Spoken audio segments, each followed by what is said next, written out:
Hi, my name is Martin Zilauts, and this presentation is about designing game world. From one hand, game world is related with game graphics, artwork and game aesthetics. On the other hand, it is related with the imaginary place in the player's head. This is the reason why design of gameplay should come before the graphical design, because gameplay will create the world in the player's head. If this imaginary place is not credible, the cool graphics doesn't help. But because players interact with game through the game world, the design of game world is also very important. The design of the game world is not focusing only on graphical design of game backgrounds and environments, but also on wide range of aspects like physical look, time, environment, emotions, and ethics. The idea is to provide to the players a coherent look and feel experience. The first question about physical environment is the game two-dimensional or three-dimensional? What camera modes are used for presenting the game world? Is it top view? Is it side-scrolling? Is it isometric? And so on. Second question is, what is the scale for the game objects? It is okay to have bigger characters and smaller background items. And finally, how to control the player navigation? How to set borders? What to do when the player reaches to the edge of the game environment? Next, designers have to decide how the time is handled in the game. Is the time presented in the game at all? Is the time limited?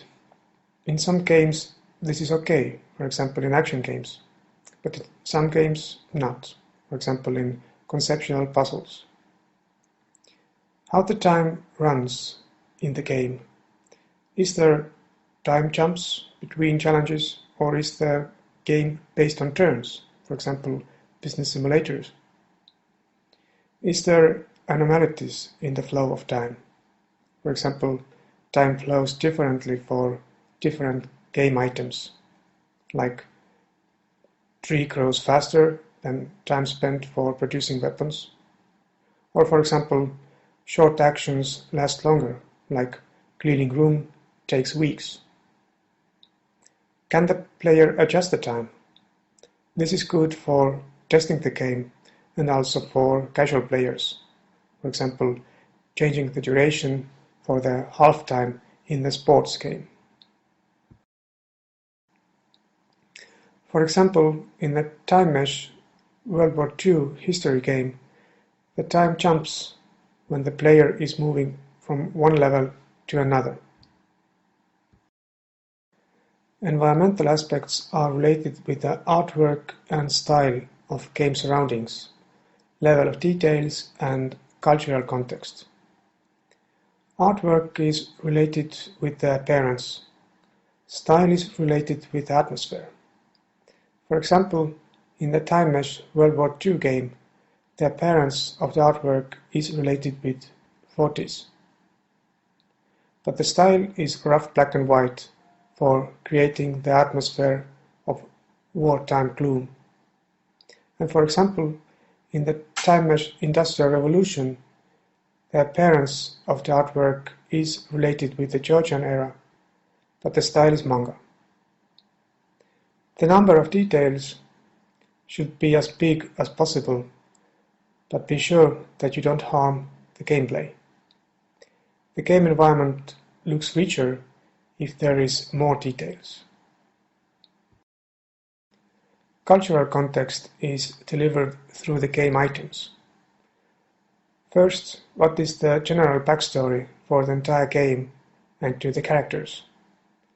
Secondly, who are the characters and what are their attitudes, values, political views, religious beliefs, and social status. Game designers have to decide what kind of emotions this game will generate among players. Emotions can be created with the help of gameplay, storytelling, and socializing among players. Engaging challenges can generate emotions like thrill. Too difficult challenges can generate frustration. Winning the game will generate joy. Losing the game can cause the agony. Business simulators can generate greed, and so on. Games can generate emotions like feeling the power, ambitions, surprise, fear. Some emotions are not fun, like jealousy, anger, sorrow, guilt, and so on. It is also important to decide what is the moral codex for the game. It is interesting to mention that game ethics is different from the real life. In the game, it is normal to kill bad. The only question is how realistic is the presentation of violence. And of course, the debate, does video games cause violence, is endless. But violence is only one ethical aspect. For example, it is quite difficult to present political views or issues related with a religion in the computer games and not to harm too many opinions. So the main question is, what is right and what is wrong? Who can decide it? And how to present this in the video game?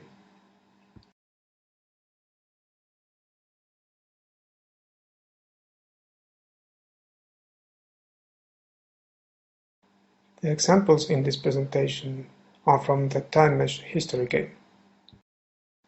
This is the end of the Game World presentation.